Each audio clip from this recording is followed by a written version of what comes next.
Welcome, everyone. I think most people know us, NewGround, but just in case NewGround is new to you, NewGround is an organization that empowers Muslims, Jews, and allies to bridge divisions and leverage shared values so that we can strengthen both our communities and our fragile democracy right now. We began this online series with books during COVID. We wanted to be able to bring the community together and to continue to learn from one another's stories. Stories are really important to us, individual stories, collective stories, to be able to really understand one another's communities. Um, it's really important for us to know how to understand one another's communities. And that's where stories can really bring things to life. And Beth, your film really brought some important things to life for us. Um, we Unbroken is one family story as it intersects with history and also with the stories of many other people. We found that particularly interesting. It's a simultaneously a Jewish story. It's a story about the Shoah, the Holocaust, and it's also a story of the interconnectedness of the Jewish community with the Roma community, with the Catholic community, and other groups too. And that was a really important feature of this work.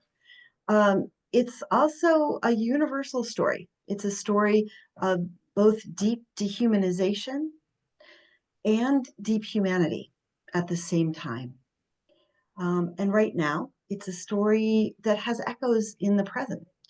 And we'll maybe get into some of that as well. But Beth, we're so grateful you made this film, and we're particularly proud to know that we're giving you a little piece of the launch of this remarkable film.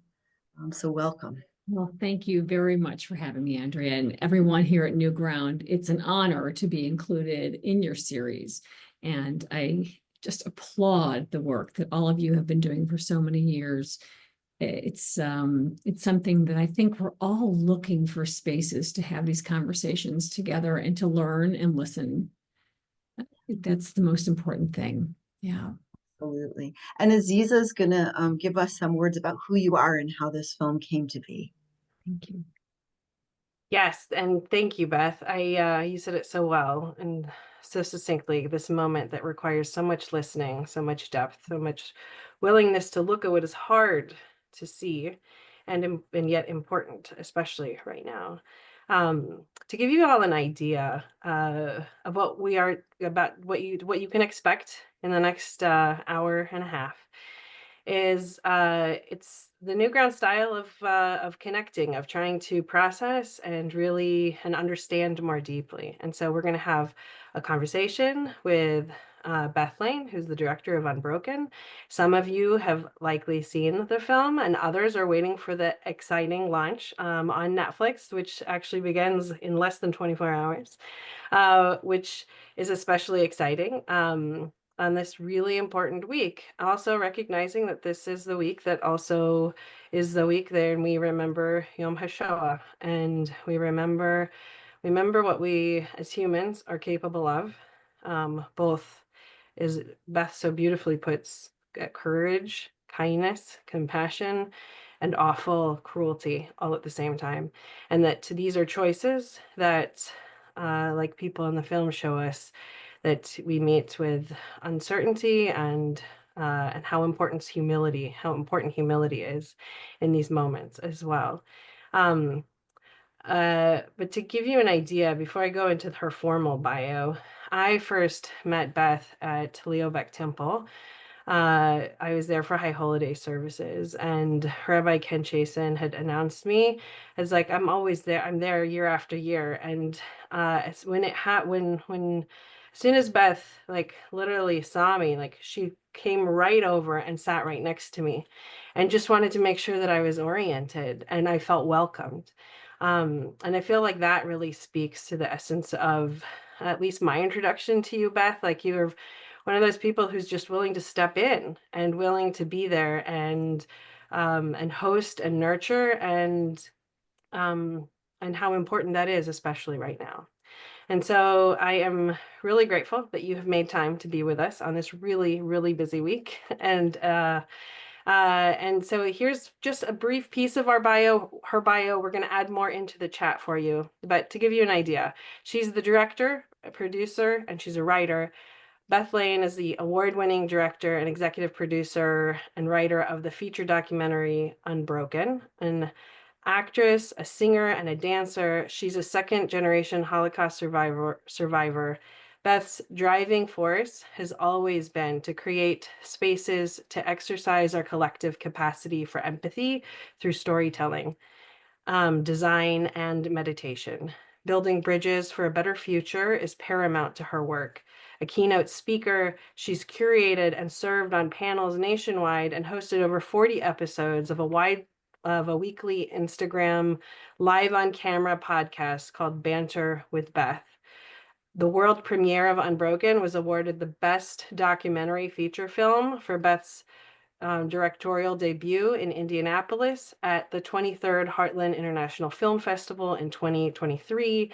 And you'll see many, many other awards that we'll be placing in the chat for you today. Thank you, Ben. And to start us off, Beth, I'm especially drawn to your story for many reasons. One that really hits me is very personal. There's this sacred storytelling of your own family's story, where you're following traces of information that, as it says kind of in the beginning of this documentary, was at times contradictory. But it's clear the heartstrings that tug at you as you're helping us see and experience this alongside you. It's a story of love, a story of chutzpah and courage and cruelty and brokenness and vigilance and resilience and selflessness. How did you come to document this story? If you can describe that journey for us and decide to tell it specifically on film. Thank you. What a beautiful introduction. I feel very humbled by that. And I have only one correction to make, and it's important you'll understand why. At Heartland, where we had our world premiere, we won Best Documentary Feature Premiere. We did not win the Grand Jury Prize for Best Documentary because it went to an extraordinary Syrian filmmaker named Wad al-Khatib. And the reason that's important to me, especially to share tonight with this particular audience, is Wad and I have become wonderful social media friends, email friends, all of it. And although politically we're on opposite sides of the spectrum as artists and as storytellers and as people that are interested in only sharing stories that build bridges, we're completely aligned. And it's wonderful to have a friend like that walking in the world where whether you agree on policy or any of that stuff, that you can walk side by side together and bolster each other up. So I'm very careful about making sure that she gets the best documentary and I get the best documentary premiere. But to answer your question, Aziza, I'm so glad that you remember that moment at Leo Beck Temple when I sat beside you, because I knew who you were. And of course, there was no way you would have known who I was. And I don't think I even shared with you anything about the film that night. I just know what it's like to walk into a space where you don't necessarily know anybody, or you haven't come with a partner or a friend. And I was there with my friends, but alone. And I said, I just have to make sure that you have someone sitting by your side here. And I think that making the film and the decision to make UnBroken has been, in a way, an opportunity for me to give myself a friend to walk in the world with and alongside, to understand my family's story much more deeply and to own it and wear it much more, is something that I've discovered, not just in the process of making it, but really now in the process of distributing it and sharing it with audiences and what that means to so many audiences. And the journey for me, I suppose, really started when I was 6 years old. which is the same age that my mother was when she came to this country, but that's the age I was when I learned that she was adopted. And in that same discovery, that after school peanut butter and jelly sandwich conversation, I also learned that she had 6 other siblings, but I was told that I would never meet them. And I think when you're 6 years old, when someone says, no, you can't have something, you want it even more than if they had said yes. So it was something that I always fantasized about and was curious about. And I would walk through the airport, the Ben Gurion airport in Tel Aviv. And I remember seeing a woman with my mom's feet, like she was barefoot. And I was like, oh my gosh, she's my mom's feet. I wonder if she happens to be one of her siblings. And so it's something that's been kind of churning and burning in my soul ever since I learned that mom had this other family. And I've tried to write, I've tried to scratch at the surface of the story, particularly regarding my birth grandmother, Lena, and what it took for her to become who she was. But those pieces of writing never really gained any purchase. They felt very self-therapeutic and they weren't really for an audience. And that's fine. That's just part of the artistic process. You have to throw a lot of paint up on the canvas to see what's going to create the flower. And when my mom and I decided to go back to Germany, it was her first time visiting Germany since she had left in 1946. We went back in the summer of 2017, and a discovery happened that day. We were visiting her place of refuge in the town of Voreen, and we were hosted by the town historians, Marlis and Herbert Schuler. And they're the people who really provided so much research and testimony, written testimony, from my uncle Alphonse, who made the application to Yad Vashem to honor Arthur and Paula Schmidt, the heroes of our story, as righteous among the nations in the Gardens of the Righteous at the Holocaust Memorial Center in Jerusalem. And they had a surprise for us. And the surprise was introducing us to a descendant of Arthur Schmidt. And in that moment, I quite literally made a sacred vow to make a film, tell this story, and I wasn't going to stop until it was finished. So that was the launching pad, quite luckily and happily for me. This is my first film. I'm a first-time filmmaker. I've been an actress my entire life, so I'm familiar with film sets, but I certainly had no idea how to make a movie. But luckily for me, I was already enrolled at UCLA, the School of Theater, Film, and Television, as an acting MFA. And I thought that I wanted to teach at the university level. And lo and behold, I realized that the entire reason I wound up at UCLA was to be able to make this movie. So I came back from Germany and started knocking on, or rather pounding on, the documentary professor's doors, saying, look, I know I'm a theater kid over here, but you've got to let me into your classes. And they did. And by the grace of my professor, Christy Guevara Flanagan, I was able to enroll in 30 weeks of documentary filmmaking and production. And she just showed me the ropes about how to begin the process. My first principal photography shoot was in March of 2018. So I still had another 12 weeks of schooling to go to finish my master's, but we had to start the film because that's when the ceremony was taking place for Arthur and Paula Schmidt to be inscribed on the granite walls in the Gardens of the Righteous. And to have your very first principal shoot as a director and a producer take place at some place like Yad Vashem that has a very strict ceremony, and I don't get to yell rolling, I don't get to yell cut. Like, you either catch what they're doing or you don't. There's no going back. There are no retakes. And so it was really, honestly, baptism by fire. And thank goodness I'm pretty good at hiring amazing people around me to do. They have the skills to do what needs to be done. And I just hopefully have the vision for it. But that was the launch. And gosh, it took us another, I guess we had final cut in August of 2022. We thought we had final cut. I think that's right. Yeah, we went out to festivals and we didn't get in anywhere. And that was devastating. Now, granted, we only applied to like the super top heavy tiered Tellurides and Torontos and Tribecas of the film world. But hey, go big or go home. So let's start there and see how we do. And we didn't get in. And I knew well enough that, okay, so we might not get in then, but then we have another shot later.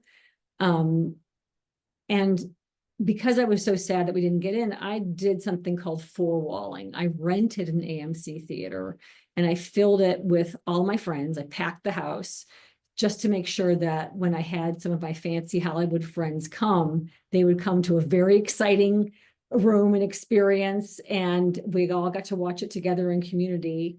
It was the first time I got to see it on a jumbo, I mean, I'd seen it in our post-production house, but not with an audience. And that was the beginning of a relationship with our sales team, particularly with Josh Braun at Submarine. And Josh is just a wonderful, gosh, I don't even know how to describe it, but he's just this angel on my shoulder who believed in the story right away and gave us some really hard notes to listen to. And that was very difficult to absorb because it meant that we had to reopen up the edit. And I have 3 children. I would give birth to my children all over again before opening up the edit of a finished film. But his notes were brilliant and they were wonderful and they were game-changing notes. And then we started getting into festivals everywhere. And I think we had like a rush of like 30 cities over a 15-month period. And it's just kind of snowballed to the point where we were lucky enough to secure a distribution deal with Greenwich. And then we had our nationwide release this past February. And we're on, Apple and Amazon, and Fandango and YouTube and Google. And these are just milestones that have been integral to the process of where does the film go and what do you do with a story? You've made the film, so where do you take it next? And then now, of course, to launch on Netflix quite literally in, 6 hours, in 6 hours and 9 minutes, you guys, we're launching. It's a new chapter to it. And so the chapters just haven't ended. The book keeps going, the story keeps going. And it is even this invitation to be speaking with this community in particular, with NewGround, with a Jewish and Muslim partnership, that's now part of our family story. And that's very, very meaningful to me. Thank you so much, Beth. We're really honored to be here at the next stage of the launch. And when I was speaking at the beginning, kind of talked about the deep dehumanization that which is the context of your family's story, interconnected with deep humanity. And it's a question that we're asking in our work all the time. How is it that people move toward dehumanization, and how can they move and make different choices?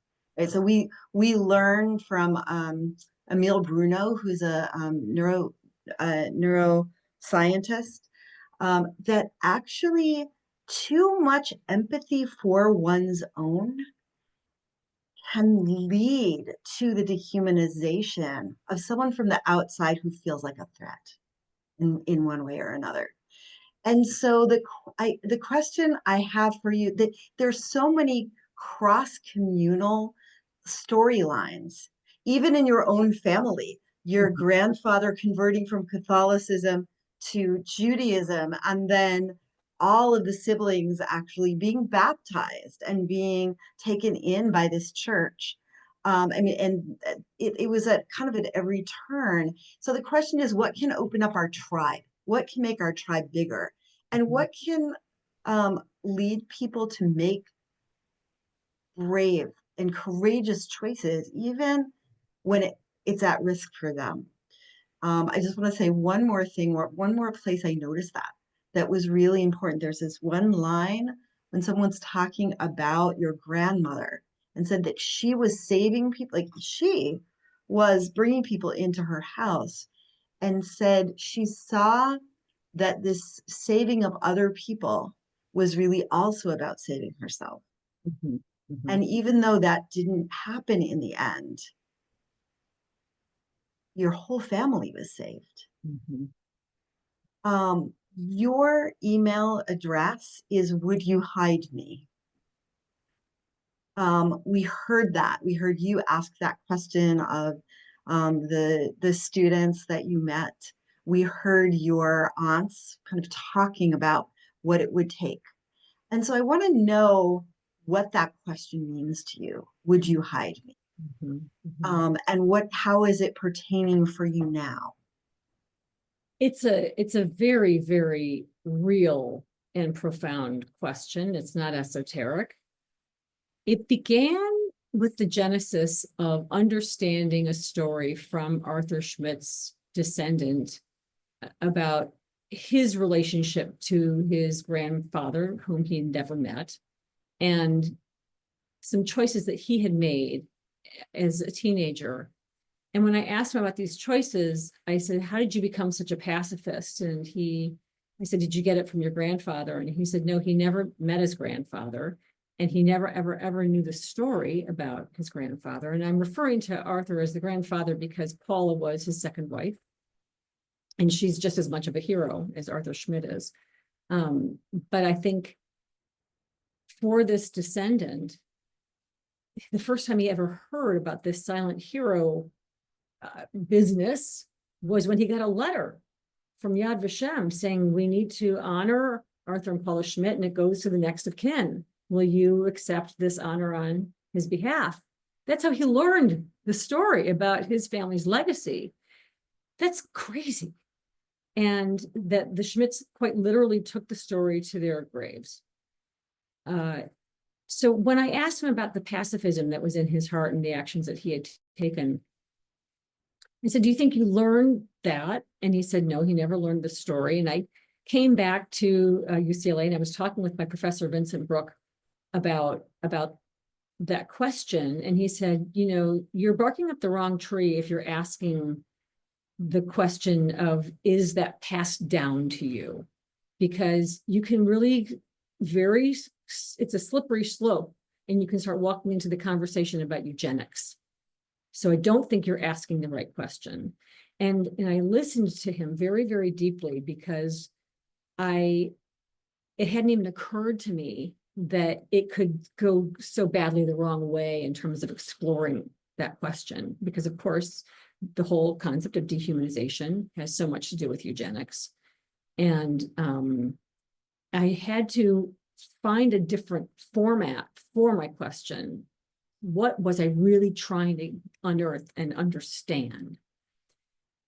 So I'll tell you something very personal about me. There was one day when I was late to the airport, and I asked my undocumented housekeeper if she would drive me to the airport. And it didn't even occur to me that would throw her into an absolute tailspin and panic about, I can't take you to the airport. There are cops everywhere. And at that time, ICE was all over California.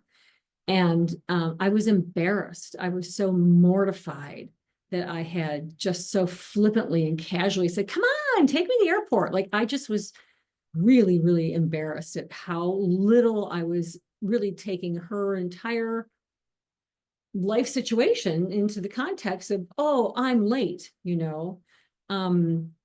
and then I realized this is really, really serious, that she doesn't feel comfortable just driving to the airport. This is horrible. What would I do? And at the time, we were living in a pretty small bungalow house in Malibu, my husband and I and our 3 children. And I had nowhere to hide her. God forbid ICE came knocking. And then I had nowhere to hide her children. And I just, once that Pandora's box was opened, I could never close the box again. This is somebody who had been working for me for 10 years. She's part of our family. we care about her children and where they're going to college and, all those things. And for a nanosecond, when we, in the middle of COVID, Joel and I, my husband, we decided to move. We sold our house in LA and we decided to move out to the country. And I was talking to another documentary filmmaker just about the whole process, and I was still formulating the film. And she said, you have to film the move, which I didn't do. And I said, why? She said, because you're moving to a place where you can hide people. So this is part of the story now. You have to film the whole move. And I thought, well, she's absolutely right. What a brilliant idea. And at the same time, I just didn't have the bandwidth to add another layer to make it even more meta. I thought, let me just tell this story first, and then if I ever have to tell that other one, we'll figure out a different way. Maybe I'll just write a haiku. But I think this idea of would you hide me, it all came from there. And I, for a short while, the film was actually named Would You Hide Me? We realized that it was a bigger question, and the bookends of the film went beyond that, which is why we titled the film Unbroken. But it's certainly kind of a tagline, and I'll never change my email address, wouldyohideme@gmail.com. And of course, people, every week, someone sends me that wonderful Warren Buffett clip that you can find on YouTube, where he talks about the way he interviews people to work for him, as he asks in his mind, I wonder if they would hide me or not. It's something that quite devastatingly we're all asking each other right now, and asking ourselves, would I hide that person? Could I hide that person? And then there's the layer of, at my children's expense, at my mother's expense, at my neighbor's expense. Once you add the concept of some other human being's expense into that conversation, it changes the whole thing.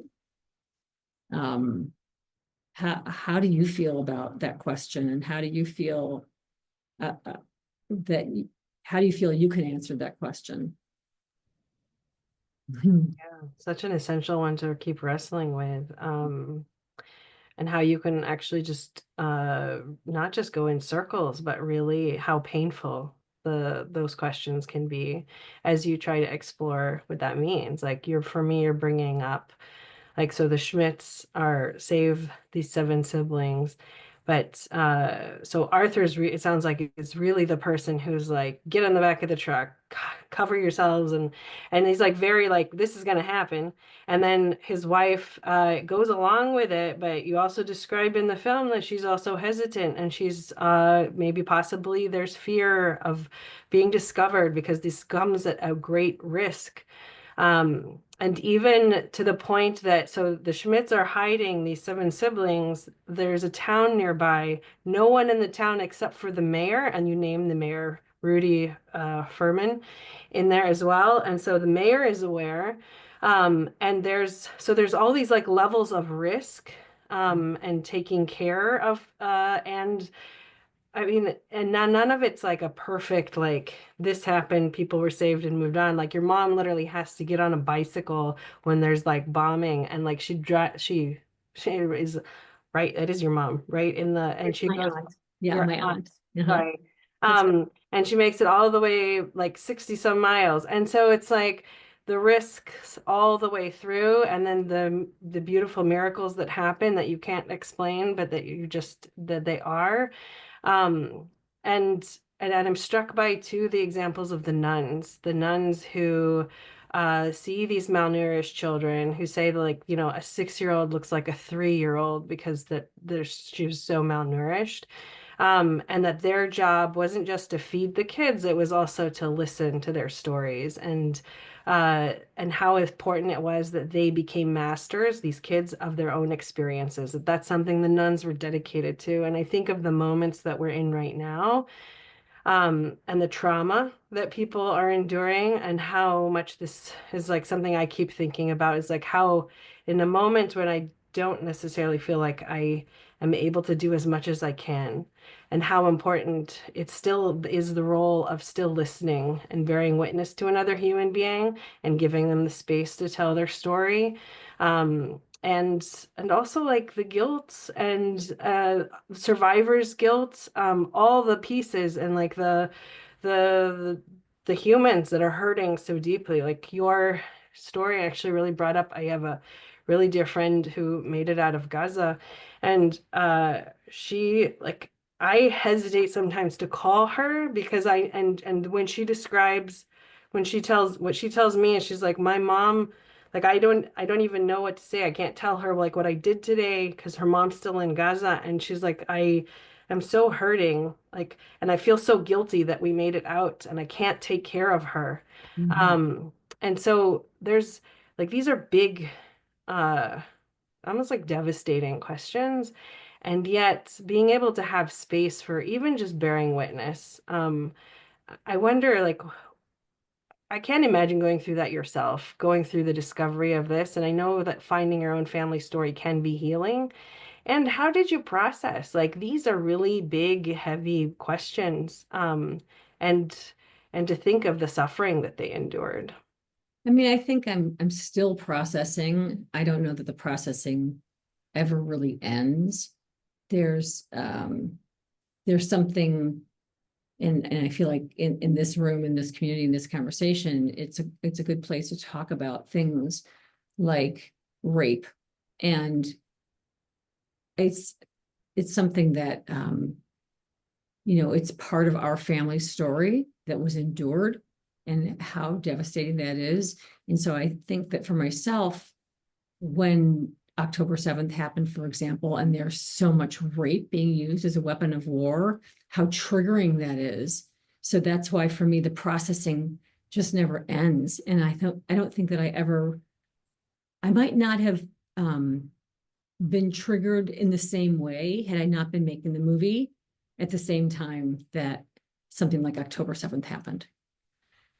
Because okay, I'd heard the story about my aunt before, and as a human being, as a woman, as a niece, there's a tremendous amount of empathy and compassion for it. But then when we hear about these things happening in any community, when rape is used anywhere in the world with any community, whether it's against a man or a woman or a transgender person, how violating that is. And how is it possible that any one human being could actually think it's okay to use that for any kind? Just the behavior is so extraordinarily unacceptable, and it's so cruel that how do we walk in the world knowing that there are people that we live side by side with that it's okay to do that? And so the processing, that's kind of the rabbit hole I go down when I think about how am I processing this work and how am I processing it in today's world. It was always in the past more theoretical, and it's just not. I mean, right now, it's not theoretical at all. Andrea, you're on mute. Um, Want to pick up on this. At the opening, I also talked about the echoes that we're hearing and feeling. I was really struck as I was watching little snippets here and there, and one of the things that I have been saying for a while about October 7th is that everyone's worst nightmare came to life. It didn't matter who you were, child of Holocaust survivors in Israel, um, Palestinians who live outside of the land because they were expelled, Mhm. and watching it again. Mhm. And in the work that I've been doing for almost a decade, every year I think that I understand the impact of the post 9/11 world on the Muslim community here.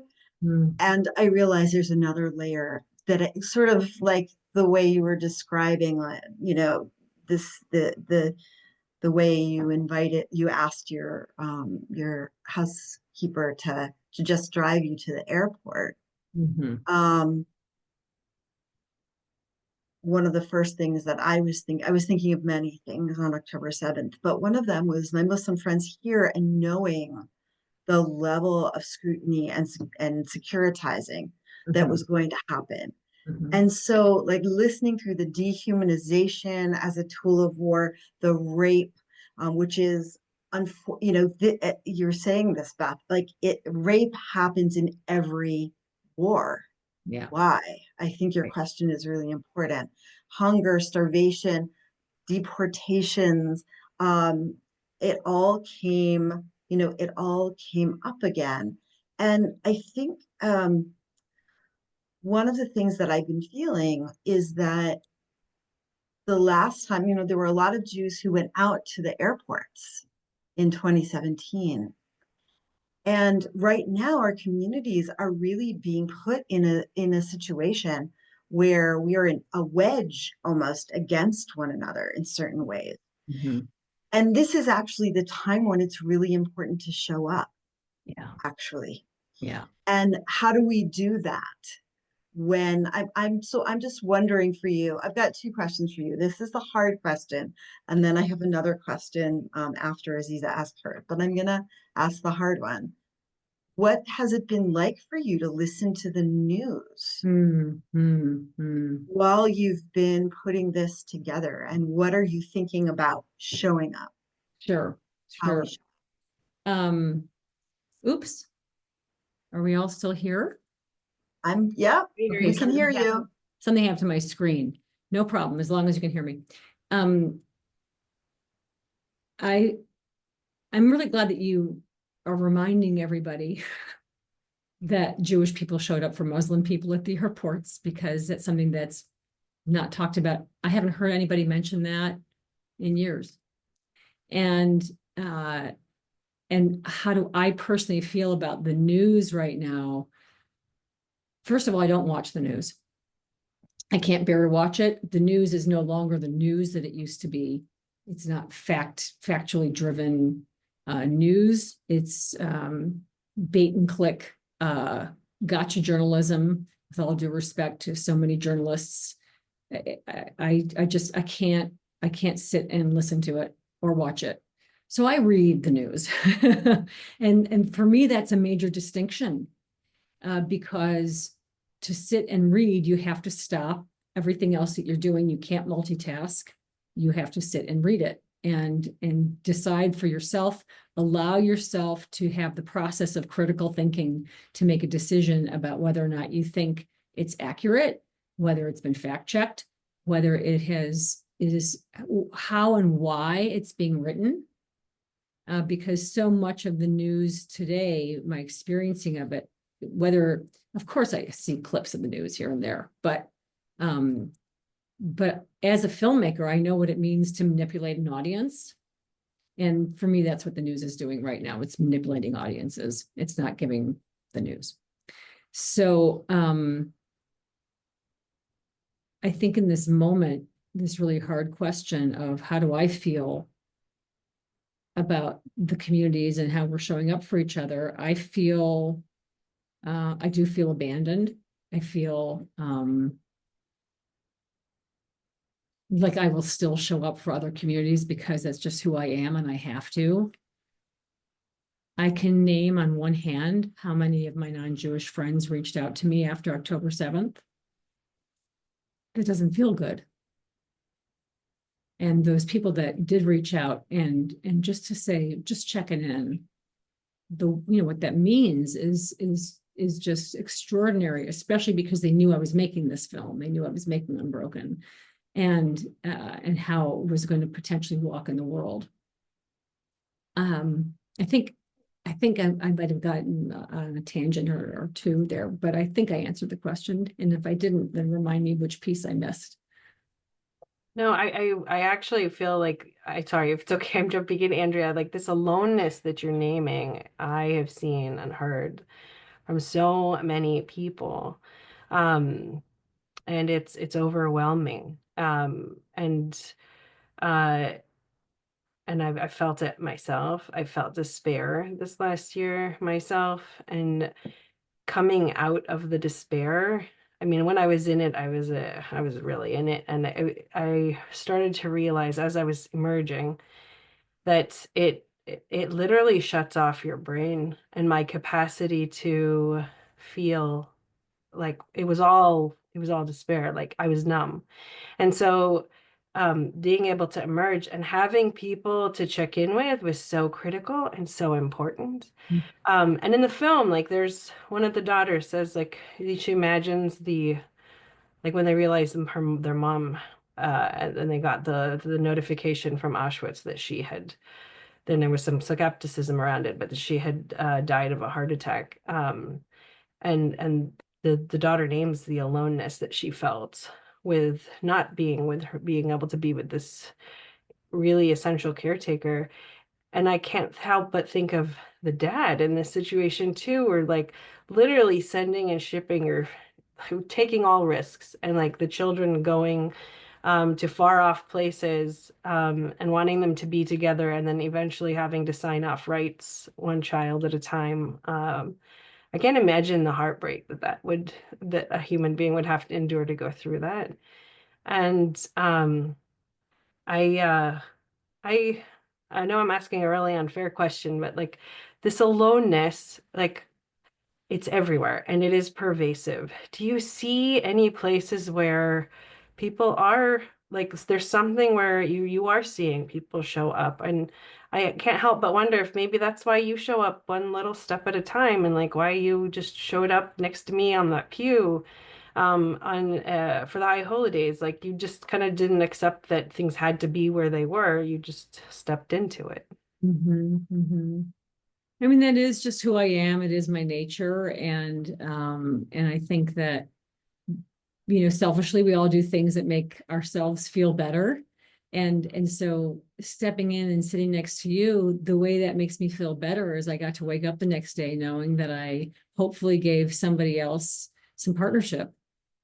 And that's the only reason there. And when I circle back to thinking about like how or why could the Schmidts and Rudy Fairman and even the other townspeople in Voreen have the courage to not turn the children in, I think so much of that answer, and of course we'll never know why they did what they did, but because they had to wake up the next day and live with themselves. So that, Oh, right? sorry. No. My next question is very much related to this.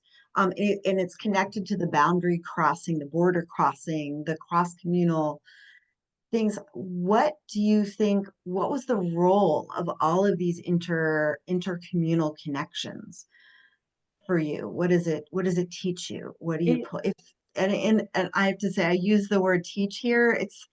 I feel like these stories they also need to sit on their own as well. They don't have to be lessons.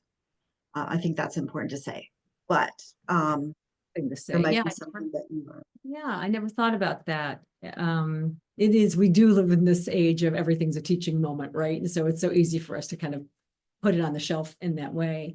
And you're right, they don't have to be teaching moments. They can stand their own. I mean, when I think back to my growing up years, you know, I lived a very Norman Rockwellian life. I grew up in a very leafy suburb of Chicago where we all rode bikes until dark and mom would whistle and say, come home. And, you know, we had paper bag lunches and like a really simple, wonderful childhood. And yet I'm only learning now as a mature woman, who else in my neighborhood was Jewish? I had no idea. I had absolutely no idea. And like they're coming out of the woodworks. I'm like, well, where were you in high school or middle school or elementary school? And I certainly, my family, we never hid our Judaism at all. My dad was the president of the synagogue, but we also belonged to a temple in downtown Chicago, really in Wrigleyville. Um, and so my Jewish life was very separated from my home life in terms of the public community around it. Like we lit Shabbat candles every Friday night, but I don't know, in the suburbs, it was always about dance and theater and going to the movies and riding bikes, and that's how we just were with each other all the time. And I was always rehearsing one play after another. And then on Sundays we'd go down to Hebrew school, and that was that. And so this intersectionality of different communities, I think, has just always been present and there. My dad married a Jewish man. My dad is Jewish. We were raised in a Jewish home, but we are very reformed, even to the point where my father didn't wear a yarmulke or a tallis. I'm the one who actually started wearing a tallis when I became an adult. And I'm married to a Presbyterian man. So how have he and I navigated the world of multi-faiths? And I've often wondered, well, why? Why did I fall in love with a Presbyterian man? And I never really understood it, other than the fact that I was madly in love with him and had to marry him. And thank goodness I had parents that were very accepting of him. But what's really, really interesting is, I think when you're a kid, it's easy to kind of defy your parents, whether they accept something or not.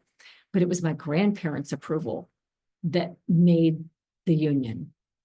It was my grandparents, my grandpa Josh in particular, my mom's father, who he and my grandma Roz adopted my mother. They're the only grandparents I've ever known.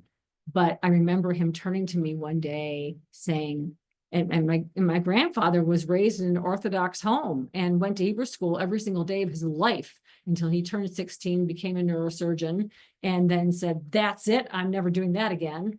And he did step into some synagogues over the rest of his lifetime, but not very many. But he said to me, don't lose this one. He's a quality man. And I think it speaks to any kind of relationship that I've ever been in, that is this person a quality person or not? What determines quality? Because it doesn't have anything to do with intellect. I think it has to do with the human heart. And are you a person who stands by your word? Are you somebody who stands shoulder to shoulder with somebody else? My grandpa also used to have something on the refrigerator. I don't know if I'm going to get this quote right, but it says something along the lines of the power of a man is one who, oh gosh, I'm going to get this, I'm going to bungle this so badly, but it had to do with that you know who you are when you are helping somebody who cannot possibly ever help you in life, who cannot help elevate you, but you choose to support and elevate them. That speaks to the character of a man. And I think it's those teachings, those lessons that are passed down, those stories that are passed down from generation to generation, that's the fabric that we can pass on to our children, to our communities, to our brothers and sisters. And without that, then what kind of community are we creating with each other? Yes, like the character, the way we show up, the discipline that we come back to and that we hold, especially when it's hard to hold it. One of the questions that we have received from the audience, and this is just a friendly reminder to anybody who wants to ask a question, you can just drop it in the chat to Ben and he'll make sure that we get it. So one of the questions is there an action step that you want folks to take after watching your film? What conversations do you want people to have in their living rooms afterwards? Well, there's a really easy answer to that one. The action step is at 12:01 tonight, go to Netflix and click on UnBroken. And then every night for the next 36 months, when you brush your teeth at night, go click on UnBroken. Don't even watch it. Let it play. Go to sleep. And then in the morning, you'll have taught the algorithm something. Okay, so that's the action item. And I think what I try and remind myself every day, because I can become so action driven and like, got to get this done, and so task oriented at the expense of my own physical health, mental health. Like, no, I got to get this done, real balabusta. And I think that that's okay. It's okay to be a balabusta, but am I going to be a balabusta who drains people, or will I be a balabusta who is a fountain and spreads water and light to other people? And that's something that I have to remind myself on a daily basis okay, which kind of Balabusta do I want to be today? It's my choice. No one's going to make me be the drain or the fountain. That's my choice. And I have to harness the strength to choose to be the fountain. What's that other adage that people say, you know, turn that frown upside down, or it's always easier to smile than to frown. And it's so true. And one of the things that I reflect on growing up is my mother used to say to me all the time, you're so serious. Why are you always so serious? And I don't know where that came from. I think it was probably just something that I was born that way. But for me, it's effortful, and I have to make sure that I don't get dragged down by my own seriousness of, you know, it's my gift and my curse being an actress, meaning that it's so easy for me to step inside other people's shoes. And it goes back to what you were saying, Andrea, before about if you have too much empathy for your own people, that turns into something that is insidious and inbred. And but I think part of being an actor, what I love about being an actor, is that I can step inside the shoes of all kinds of other people and try and experience life through their eyes and their lens. And so if people are going to leave tonight with anything, and what I hope the questions that they will ask themselves are, how are you contributing to society in a way that is not just speaking for you, but is actually speaking for the health of the society? Beautiful, beautiful. So I just want to say that I am taken by Ruth. Um,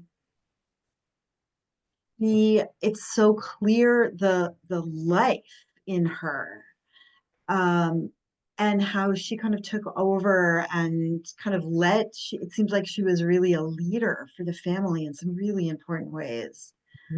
So I'm gonna keep a little Ruth in me.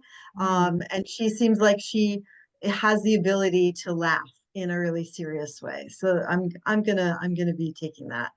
Um, the last image I'd love to hear from you about is all of the stickies, bringing all of the stickies to create a family tree on these tables for the different parts of your family. How did that happen, and what did it feel like? I love this story.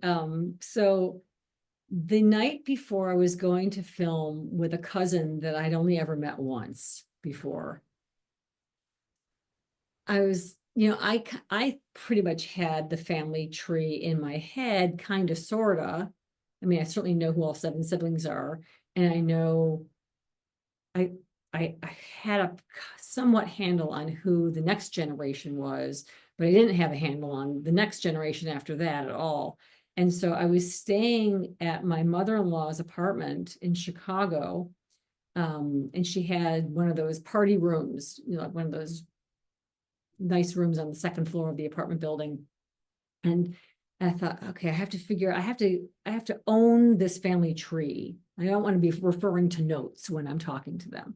So I grabbed a pad of sticky notes, Post-it notes that were on her desk. And I went down to the party room and I just created the tree. And I was like, wow, this is really cool. And I'm sure I have footage of it on my phone because I filmed it.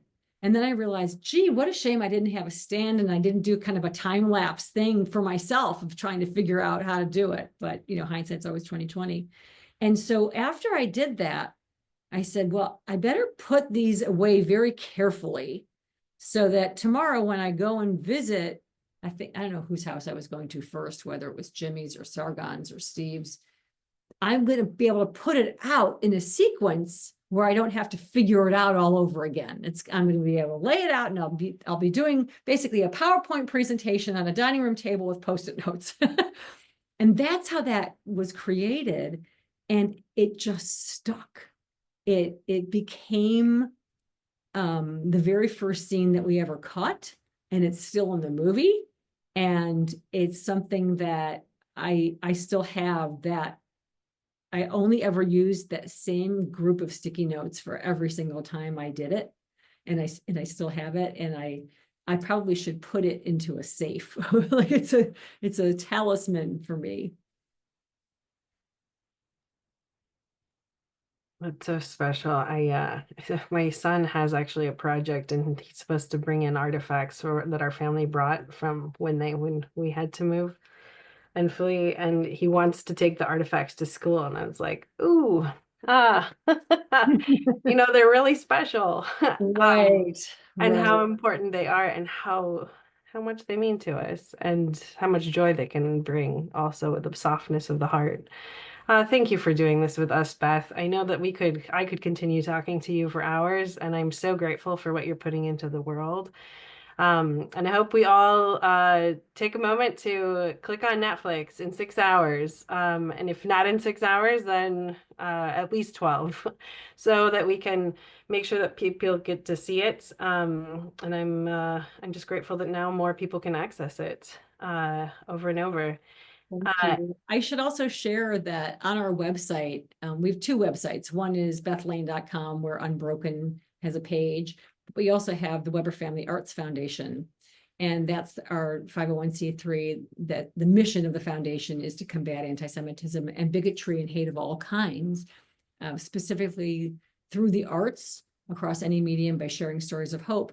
And I think it's on our Spring Appeal page or our mission page, but we have all these toolkits about how to have watch parties and how to just how to engage with the film. Yes, of course we want you to watch the film, but we want you to engage with it in a way that lets other people know you can be a light worker also. You can be an upstander. You might not be able to hide 7 children, but you can do something to make someone else's day better and brighter. And so there are toolkits and all kinds of things on the website. And our spring appeal, I just want to share this year. This spring isn't even about raising money. We're actually saying to everybody in our letters, watch Netflix and tell 7 people. That's the appeal, and we hope that becomes a call to action for everybody, because everyone's looking for something to do to feel better right now, and we hope that this becomes something that is an easy ask and an easy thing to share. Thank you. Absolutely, and one that I think we can all just carve out the space to sit with, especially in this moment, to reflect, because it can be so overwhelming to face all the different updates that come in all different ways, and to ask the questions like, will you hide me? It's very real. People are disappearing off the street, and it's really deeply concerning. Very, very much so. And thank you for making the space to have these hard conversations. We are, and you mentioned before in the introductions, we are living in a very fragile democracy right now. And it is incumbent upon all of us to not just exercise our rights, but exercise our responsibilities so that our rights continue to flourish. It's we need to be able to do that for other people, and at the same time we're doing it for ourselves. Yes. That was another thing maybe we'll talk about in the breakout groups. Great. Great. Yes. So Thank we you want to so invite much. everyone. Yes, thank you. And we want to invite everyone to join us in the breakout room. So in a moment, Ben is going to invite you. All you have to do is hop into your breakout room or accept the invitation. And before we move into the breakout rooms, the next film that we're going to be having a discussion with the director is actually next Monday. We're going to be discussing 36 Seconds. So we hope you'll join us again next Monday as well. So be well, and hopefully I'll see you in a breakout room. Thank you, everyone. Thank you, everybody.